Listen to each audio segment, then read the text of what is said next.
judgement அச்சு விட்டு சொல்லவா இருப்பேன் வக்கீலோட கோர்ட்டுல போய் சரண்டர் கொடுப்பேன் பப்ளிக்கு முன்னாடியும் தலைய எடுப்பேன் சாட்சி சொல்ல யாரெல்லாம கேச முடிப்பேன்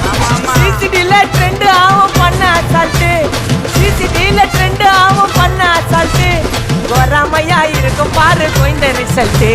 கோராமையா இருக்கும் பாரு கோய்ந்த ரிசல்ட்டு அந்த கோய்ந்த ரிசல்ட்டு ஓங்கி பட்டா ஓப்பன் நான் சீன்ல உயிந்தா ஒண்ணு ஓங்கி பட்டா ஓப்பன் நான் சீன்ல உயிந்தா ஒண்ணு ஒரு மிட்டாய் போட்டு மச்சான் சால சால சால சால மட்டத்து போயிட்டு வருவேன் மிசால மிசால வாங்கலாயி மாட்டடா நான் லேபிளே கொஞ்சம் நேமு பண்ணா கொட்டு